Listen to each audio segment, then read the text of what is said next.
맑은 영혼의 산책 채널에서 띄워드리는 숨결이 되는 양식 함께하는 시간입니다. 오늘은 2021년 1월 2일 토요일 성대 바실리오와 나지안조의 성 그레고리오 주교학자의 거룩한 생애를 기념하는 날입니다. 새해를 맞아 참으로 어려운 시간을 감내해 온 우리의 발걸음이 더욱 깊은 희망과 치유로 옮겨갈 수 있도록 기도드리는 마음 담아 여러분께 전해드리고, 올해의 끝자락에는 하느님께 대한 더욱 깊은 감사를 드리며 우리의 삶 또한 더욱 성숙하고 아름다운 모습으로 빚어지기를 갈망하는 마음도 함께 기도에 담습니다. 첫 마음이 저 끝자락에 다다를 때 아름다운 것처럼 하느님을 향한 거룩한 지향을 끝까지 지니고 사셨던 성인의 삶을 되짚어 보는 것은 우리 영혼에도 커다란 유익이 된다 하겠습니다. 오늘 기념하는 두 성인의 삶을 먼저 짚어보도록 하죠. 성대 바실리오는 330년 소아시아의 카파도키아 체사라에서 출생하셨습니다. 성인의 가정은 부모 조모 누이 마크리나 동생 리사의 그레고리오 주교, 세바스티아 베드로 주교가 모두 성인일 만큼 영광스러운 그리스도인 가정에서 태어나신 것으로 알려져 있습니다. 일찍이 은수 생활을 시작하셨고 학문과 덕행에서 특출한 것으로 전해지는데요.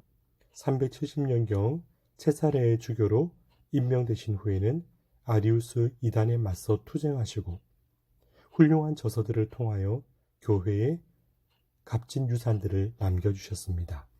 그 가운데 특히 수도 규칙은 오늘날 동방교회의 많은 수도자들도 따르고 있다 합니다. 379년 1월 1일 선종하시어 주님 품에 잠드시면서 오직 주님만을 바라보았던 거룩한 생애의 향기를 우리에게 남겨주신 분이시지요.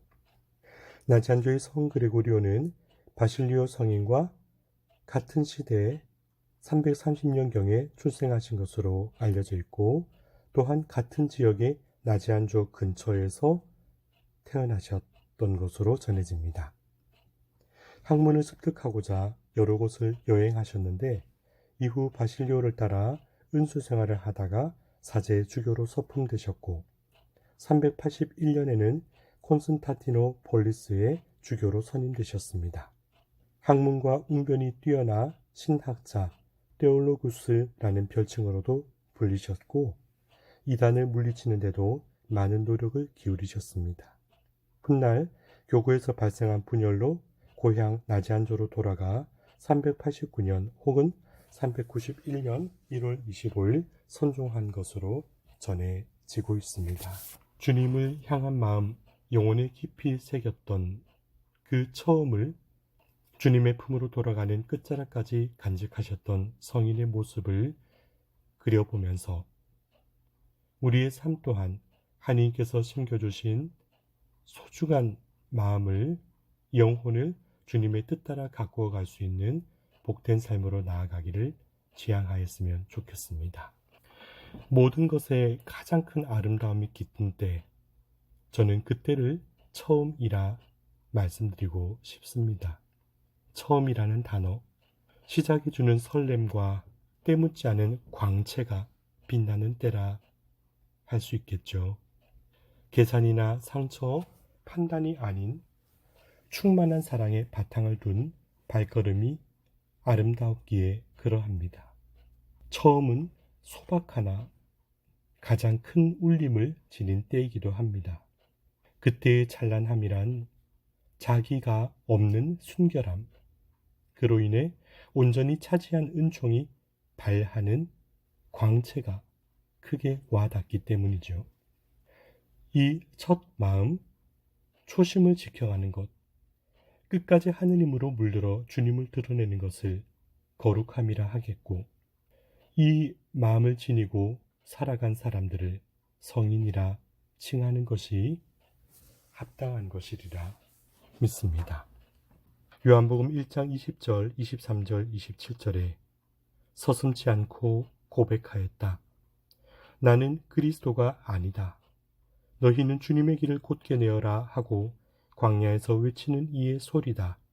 나는 그분의 신발끈을 풀어드리기에도 합당하지 않다. 사람들이 당신이 누구인가 묻는 질문에 대하여 요한이 전했던 말씀을 고스란히 담아낸 구절들입니다. 저는 이 말씀이 계속 가슴에 머뭅니다. 서슴지 않고 한치의 망설임도 없이 고백할 수 있는 마음이란 어떤 것인가? 바로 하느님께 대한, 하느님을 향한 순수한 열정, 그리고 은총 앞에 선 겸허한 감사로움, 또한 그것을 당연한 하느님 앞의 자세로 영혼의 삶에 새겨온 사람만이 할 수 있는 고백일 것입니다. 요한은 나의 선 자리를 그리스도가 아니다 하고 명확히 밝혀주십니다. 나의 정체성을 광야에서 외치는 이의 소리, 곧 시공간에 갇힌 유한한 존재의 외침일 뿐이다 하고 드러내십니다. 그리고 나의 자격을 합당치 않은 나에 대한 하느님의 자비로 주어진 것에 그저 감사할 수 있음을 표현하고 있습니다. 이처럼 마음의 깊은 울림을 가져다주는 세례자 요한의 고백과 같은 첫 마음 잃어가지 않기를 기도하고 다짐하여 봅니다. 세월이 더할수록 수많은 관계 속에 자신의 모습을 확인해 갈수록 때로 사람이 하느님께서 이루시는 역사 앞에 스스로가 주인공이 된 착각에 빠지거나 기적과 은총의 도구라는 사실에 스스로를 묶어두는 자만이나 자처하는 거룩함으로 빚는 타인과의 차별과 우쭐거림에 대한 유혹이나 영적 지도자를 찾는 이들의 외로움 가운데 내가 주목되기를 바라는 마음, 혹은 좋은 평판을 유지하기 위하여 좋은 말을 건네고픈 유혹, 관계를 유지하기 위한 착한 가면을 쓰는 일 등등. 그러나 예수님께 봉헌된 어린 아기와 같은 소아데레사의 거룩한 마음은 한결같이 주님을 찬미하며 이렇게 기도드린 적이 있습니다. 당신이 주님께로부터 받았던 은사에 대하여 주님만을 사랑하고자 탁월한 영적 식별의 은총을 거두어 달라 했던 겸손한 청원이 바로 그것이죠.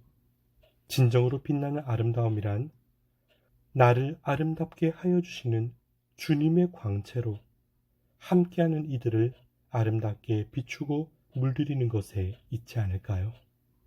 오늘 요한 1서 2장 24절 27절에 처음부터 들은 것을 여러분 안에 간직하면 여러분도 아드님과 아버지 안에 머무르게 될 것입니다.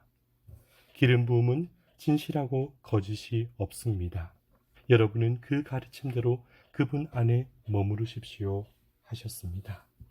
성부와 성자와 성령의 이름으로 세례를 받은 나, 주님께서 충만히 부어주신 하느님의 아들 딸로서의 자격 외에 무엇이 더 나를 복되게 할 수 있을까요?